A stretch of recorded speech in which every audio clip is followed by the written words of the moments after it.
കേരളത്തിൽ എയിംസ് വരും മറ്റേ മോനെ. കേരളം ഏറെ പ്രതീക്ഷിച്ചിരുന്ന എയിംസ് അടക്കം കാര്യമായ പ്രഖ്യാപനങ്ങളൊന്നും ഉണ്ടായില്ല.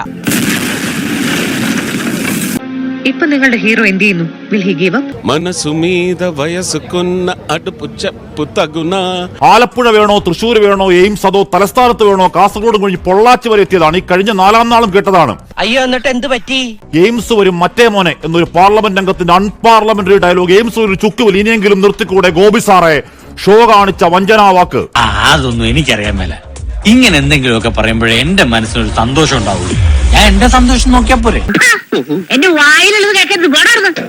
ഒരു സിനിമ ഡയലോഗ് എന്നുള്ളതിൽ അപ്പുറം അദ്ദേഹം പറയുന്നതിന് ഇനി അത്ര ഗൗരവം കൊടുക്കേണ്ട കാര്യമില്ല എന്നാണ് എന്റെ അർത്ഥം. ബാബു, ആ ജ്യോത്സ്യൻ കാറ്റുപായ ഗോപികൃഷ്ണനെ ഒന്ന് വിളിക്കണം. എന്റെ സമയം മോശമാണോ അല്ല വളരെ മോശമാണോ എന്നൊന്നറിയാനാ. കാരണം തൃശ്ശൂരാണെങ്കിലും MP പറയുന്നത് അമ്മയുടെ വീട് ആലപ്പുഴ, അതുകൊണ്ട് ആലപ്പുഴയിൽ മതി എന്നാവും. അവന്റെ തെങ്കാശി ആയാലും മതി എന്നായി അവസാനം.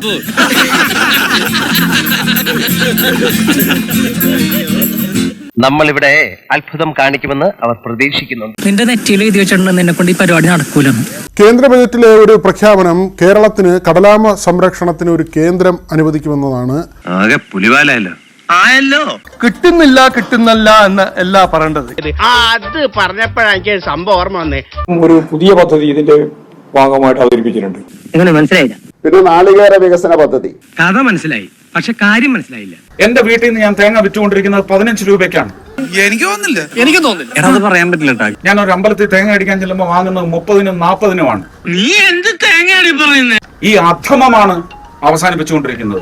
എന്നിട്ട് അതിന് കാശ് വേണ്ടേ? ഇത് ആകാശത്ത് നിന്ന് കൊണ്ടുവരാൻ പോകണോ? എന്നെ കൊണ്ടൊന്നും പറയിപ്പിക്കരുത്. AKG സെന്ററിൽ നിന്ന് കൊണ്ടുവരാൻ പോകണോ? ഉത്തരം പറ. പ്രിയപ്പെട്ട ധനമന്ത്രി, രാജ്യത്തിന്റെ മാപ്പിൽ ഏറ്റവും താഴെ ഒരു സംസ്ഥാനമുണ്ട്. ആമകളും ആനകളും മാത്രമല്ല, ഞങ്ങളും മനുഷ്യരാണ്. നിങ്ങൾ പറയുന്നത് ശരിയാണ്, പക്ഷേ അതല്ല ഇവിടുത്തെ പ്രോബ്ലം. അത് നടപ്പിലാക്കണമെങ്കിൽ NDA സർക്കാർ ഇവിടെ വരണം. അല്ലോ, ഇയാൾ ആൾ കണ്ടമാരിയല്ലോ, വളരെ ഡീസന്റ് ആണ് കേട്ടോ.